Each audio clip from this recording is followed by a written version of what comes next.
Okay.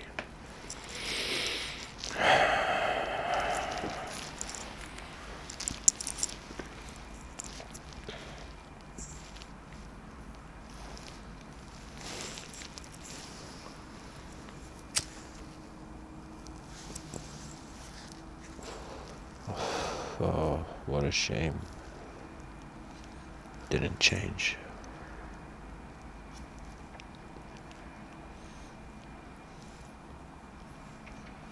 Oh wait, maybe it did here.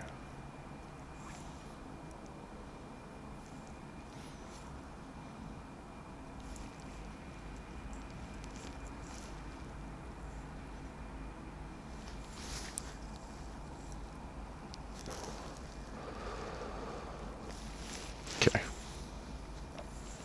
So hello everyone. Welcome to tonight's episode.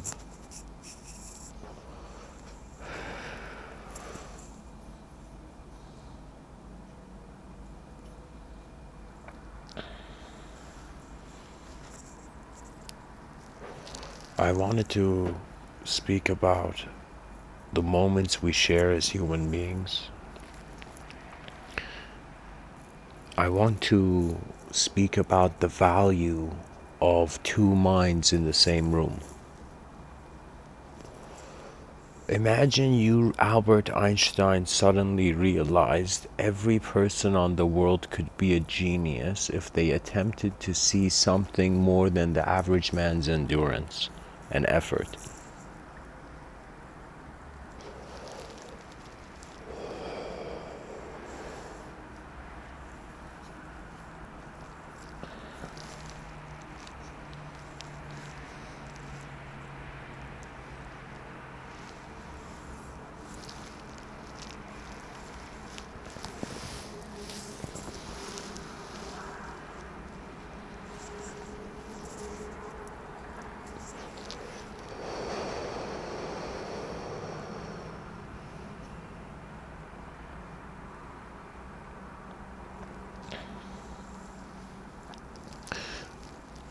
I want to...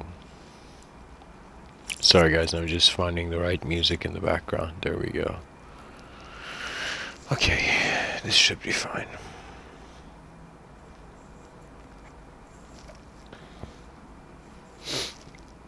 Alright. The moments we share. The human being. Hopefully my voice is loud enough. Is it? Yeah. The human being evolved. We consider the story of humanity as such. If your eyes just open in this world, you would immediately find yourself a part of the human species. The human species, the idea of the society, the civilization of the being, its idea was meant to be, how would I say it?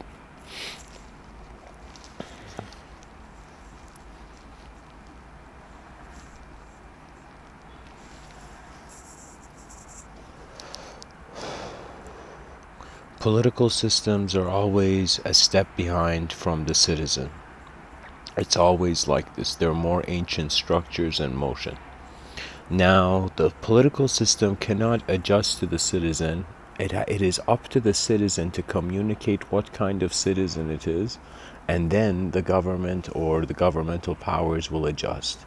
It's the same with our inner realities too. Unless we become responsible for the external, we cannot open up to the greater internal dimensions of the human being.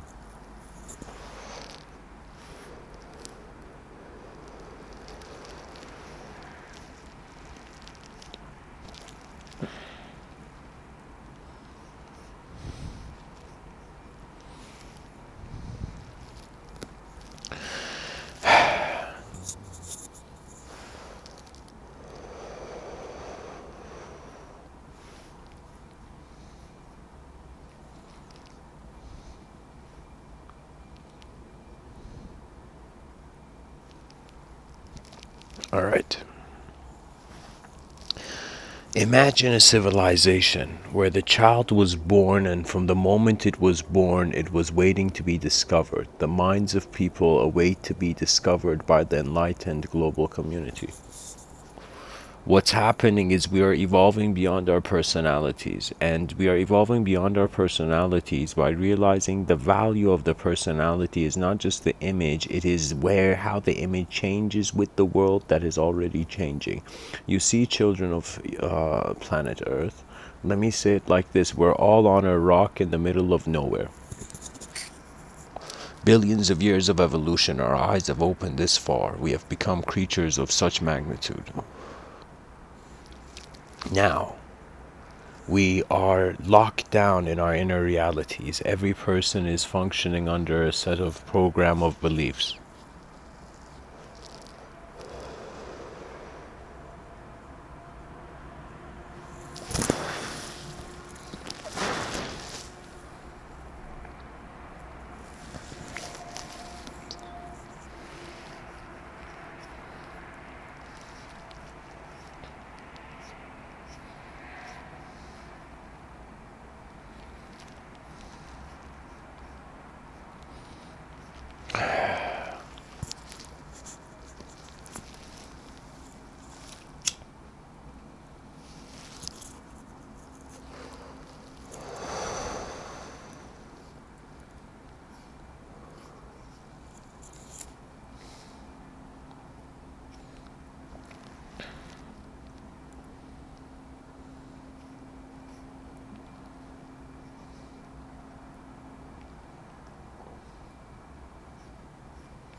You know, it's why not? It's one lifetime, let's say.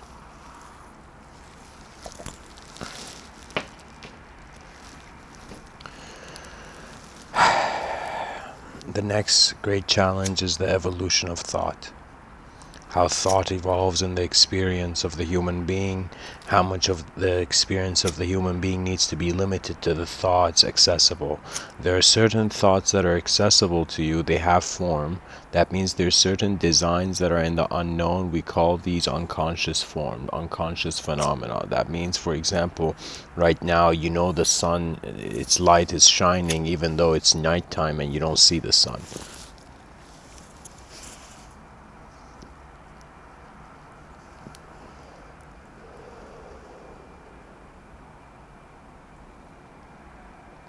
What that means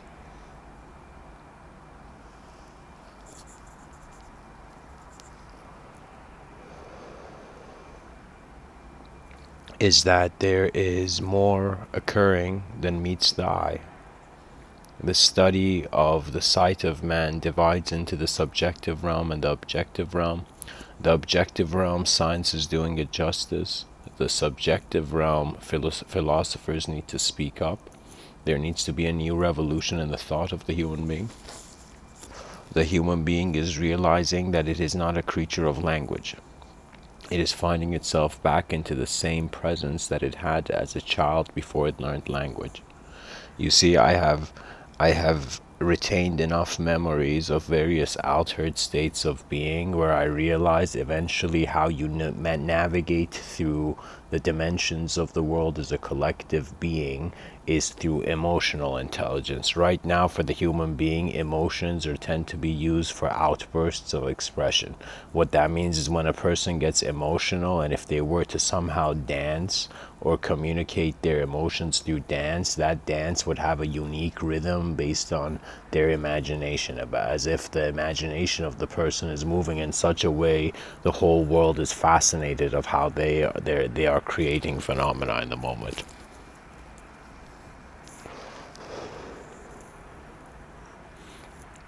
The veil of thought, as mystical traditions said, it becomes more vivid as you challenge it. We are in an era where we are in the after countercultures of the religious era. but we are not realizing it's a failed counterculture. The issue is, after people stopped worshiping idols, they started worshiping language. They started worshiping ideas. This idea worship is still continuing, and that's the savageness.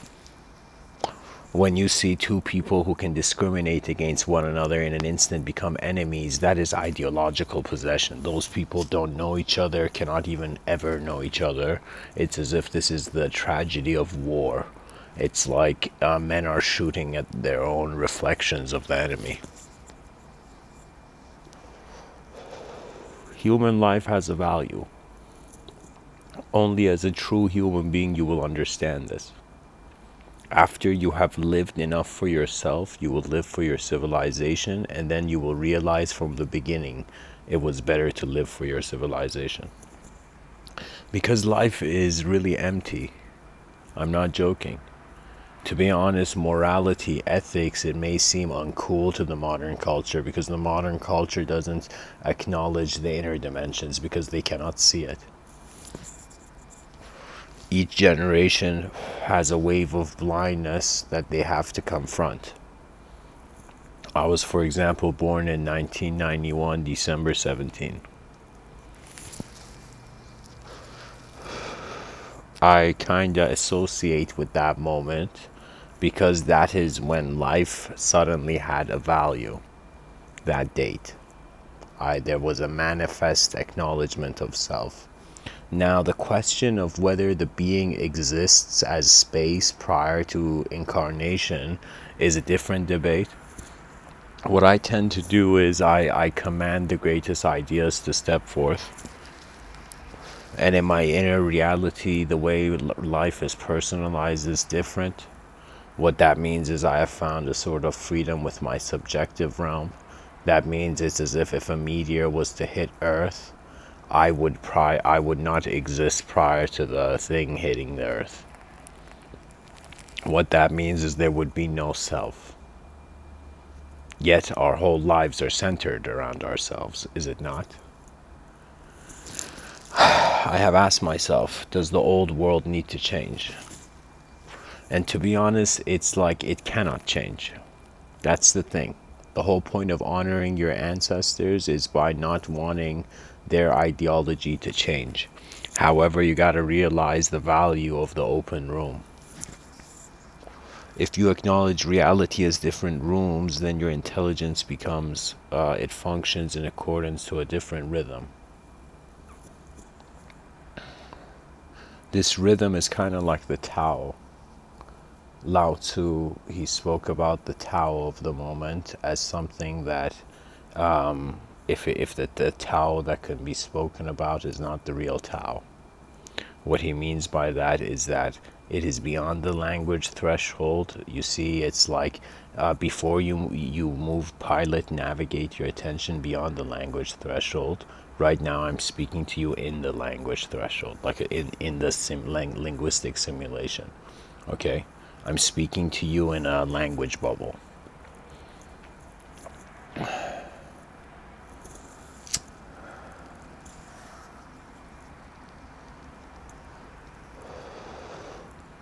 However, what exists beyond language is the full responsibility of the chaos and order of the moment. It is the freedom of any sort of chaotic personality with a subconscious ordered purpose, or an ordered personality with a subconscious chaotic purpose. You free your mind, ladies and gentlemen. You free your self from the concept of needing to be free and just gaze as the moment. You watch life prior to defining it, and you access the intelligence of the observer within. And when you access that intelligence, that intelligence will be more exciting to you than the external voice.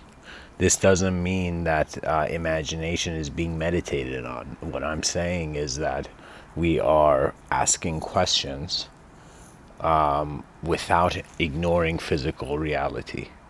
You cannot, I'm telling you, if you are uncomfortable with manifest physical reality, you cannot navigate in your inner realms.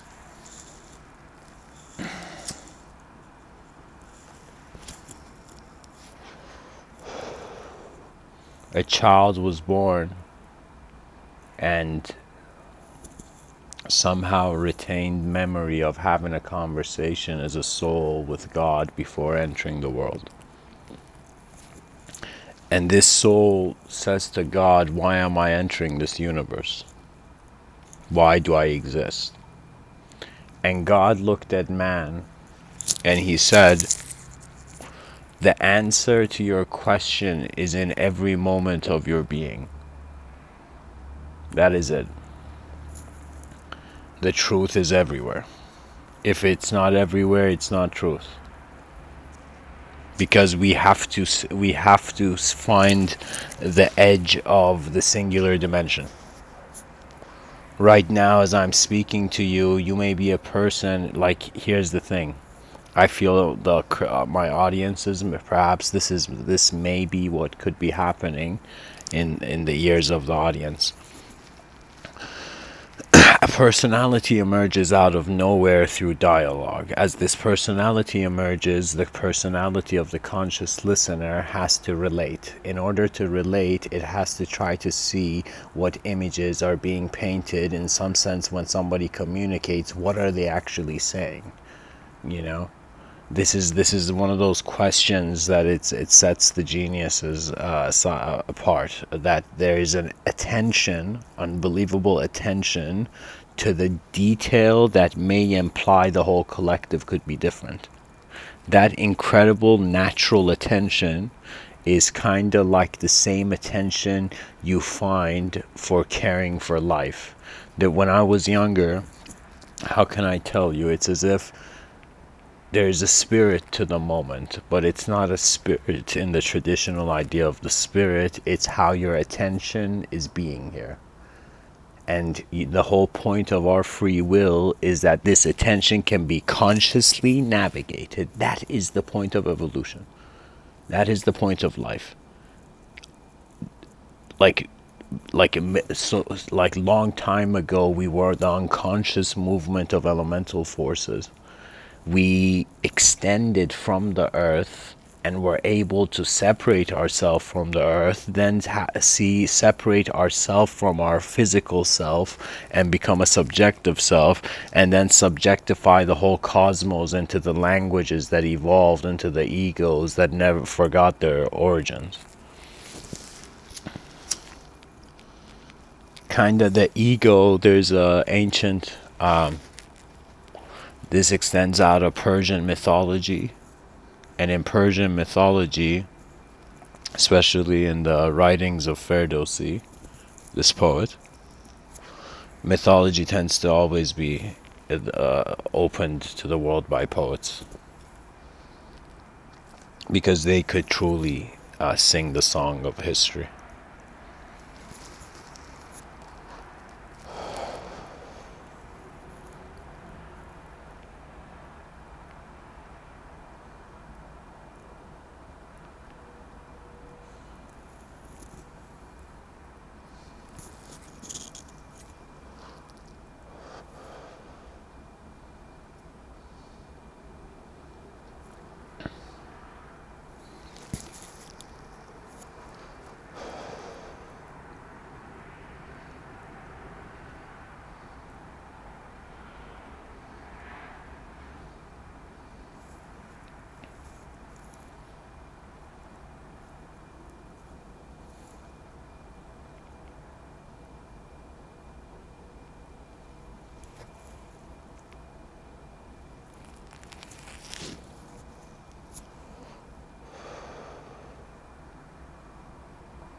Wow. Deep down, the world knows itself. Your presence has to do with the simplicity of the purity of physical existence. There's a word in 3 words you can say. Conscious existence is bliss. Sat Chit Ananda in ancient Vedic culture. Sat Chit Ananda is a very like 3 powerful worlds, but their implication is the whole domain of psychological inquiry. What that means is in Sat Chit Ananda we see the cosmos, the cosmic mind. And the cosmic mind's pure purpose is that as it has become conscious that it is existence, it is in the bliss of the opportunity of the animate intelligence to be. We are not just creatures made of earth, we are in the manifest part of this cosmos. There are certain parts of this cosmos that are unmanifest. What that means is they are kind of like the eyes of consciousness are still asleep in various parts of the universal sector. These eyes eventually open. Of course, the cosmos opens up. The roars of the lions of eons ago will be heard. Pretty much, the mind of people, their imagination will become fractal. When I say fractal, it's so crucial because it means your imagination becomes infinite. When your imagination becomes infinite, it tends to be very difficult. I don't say difficult, I shouldn't say like that. It's like, let me tell you, how your imagination becomes infinite has to do with the speed of the acknowledgement of thought. If I tell you what a thought is a self measurement. You're measuring your attention as a subjective form.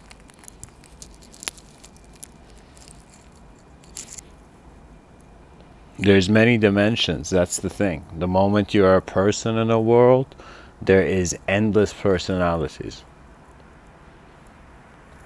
To be honest, it's the same chaos. It's like they asked the mad scientist, hey man, why don't you think about love, And the mad scientist said, because when I think about the infinite personalities of who my true love would be, I see chaos. I see the chaos of the infinite. That means infinity can be seen through chaos. Most people see chaos as death. Yet chaos, its purpose is to see the order. That means any time you choose to have a certain restriction of a structure of belief, the whole world gets limited to that.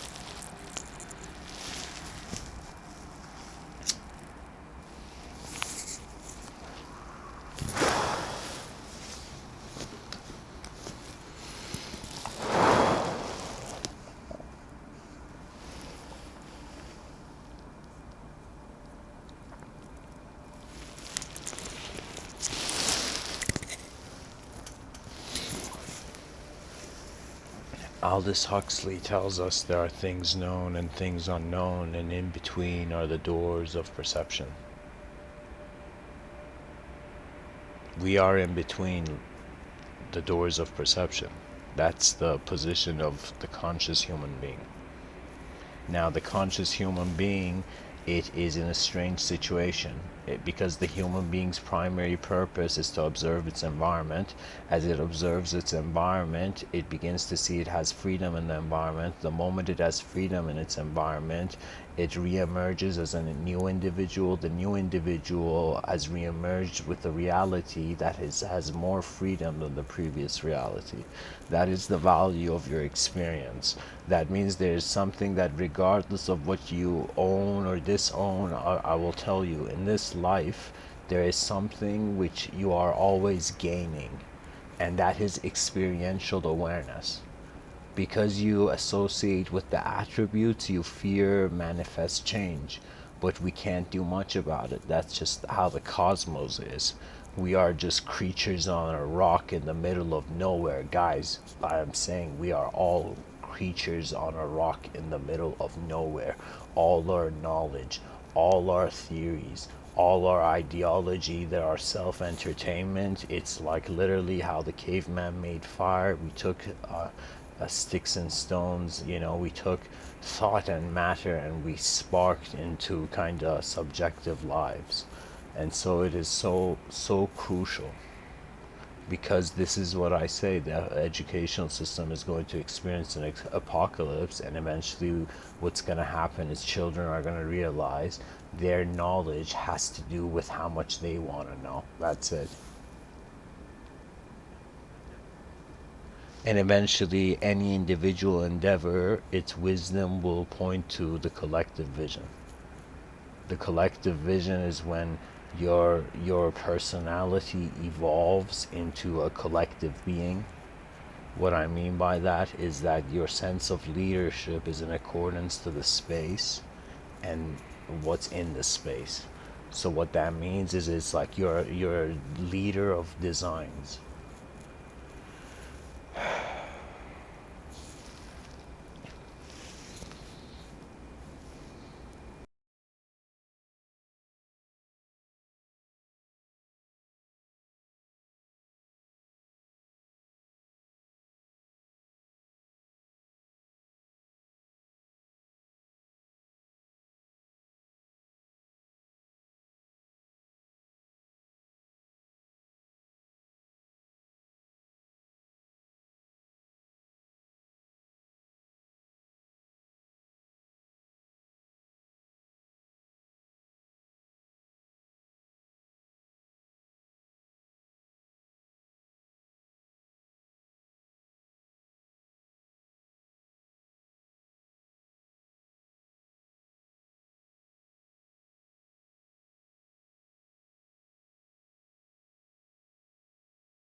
Alright guys, my computer has 17% battery life, so I guess this is like the last couple of words. But if it cuts out, it cuts out. I'm just gonna go all out. You see, I find there's a value to the collective vision of the human being. I feel every person has access to their own inner reality. Right now, as I'm speaking primarily through the world I see. However, my sight, my eyes, my biological existence, my subjective existence, I have allowed it to change as the seasons come and go. I no longer hold on to my thoughts as if they are the last refuge of my existence. So what happens after you find freedom from the subjective reality? What you eventually come to a position where you renounce the objective obsession. So your mind is being matter, and matter at the same time is being your mind. So your mind matters in accordance to how matter has led to thought, as if the purpose of matter was to be a thought. One can even say evolution is the eternal urge to continue. And what that eternal urge of evolution comes from light. So pretty much Charles Darwin, he plagiarized from, he didn't technically plagiarize, but it's like the idea of evolution comes from how light, this on and off switch of light hitting this rock, made this creature want to constantly experience the light. So this constant orbiting made the creature want to like see the next day, see the next day, see the next day, and in wanting to see the next day, various processes of nature continued into manifestation.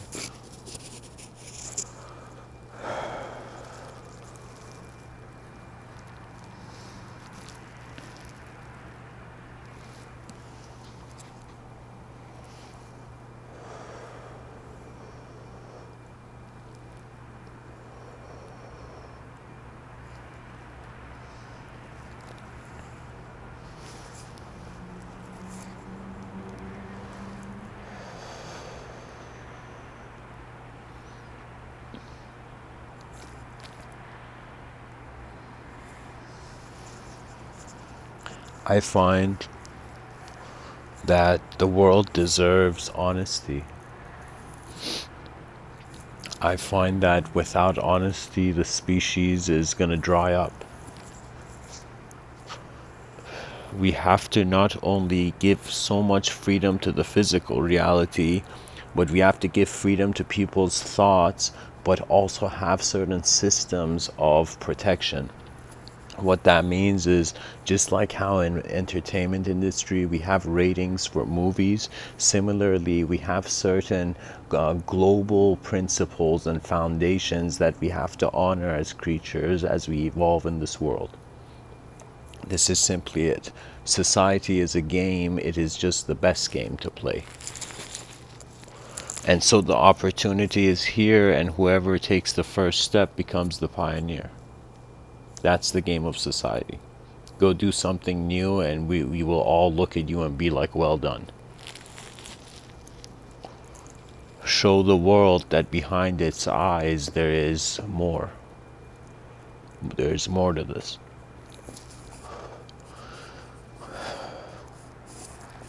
I'm going to share my personal story in 10 while my laptop has only 10%.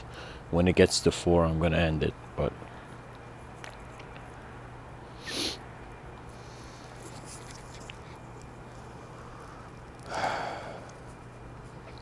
you have to trust the world as if it is an ancient friend. You know, you are the modernity befriending the ancient world. I think this thing they said, honor your ancestors, what it comes down to is you're honoring the cause of the cosmos. That's your true ancestor. The Big Bang Theory for the secular mind, the unknown God for the non-secular.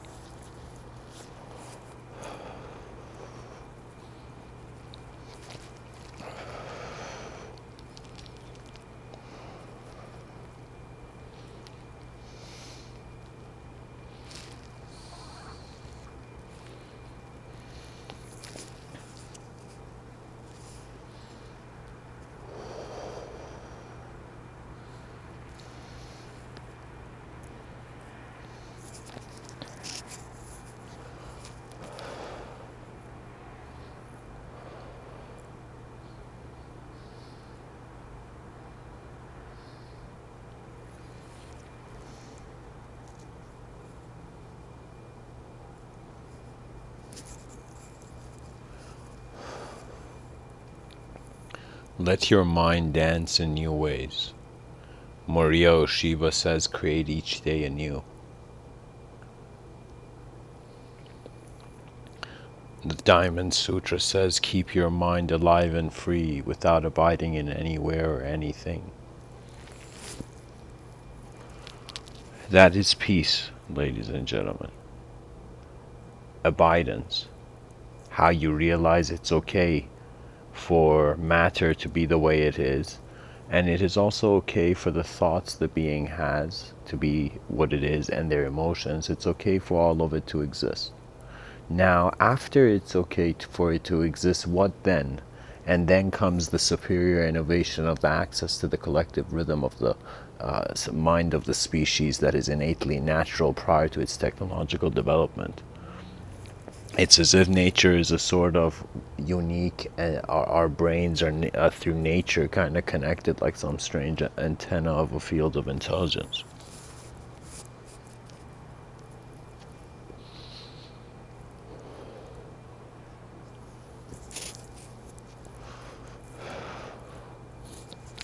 The samurai had this concept that Bushido was to live and die in every breath. What that means is you give your greatest effort in each moment, pretty much.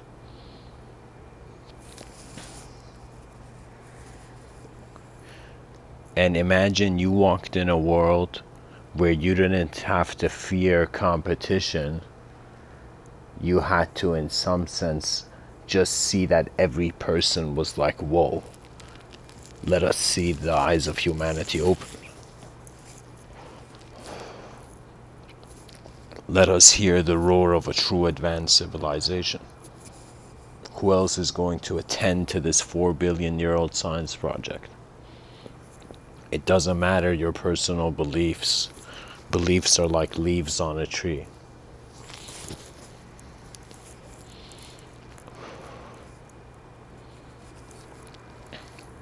The man who learns to be content with stillness and silence, and the person who finds also to be able to be content with movement and with noise, with sound, then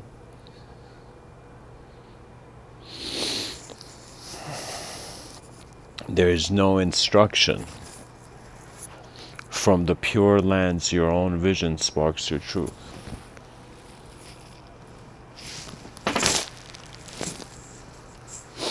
Thanks for tuning in, guys. Much blessings and namaste.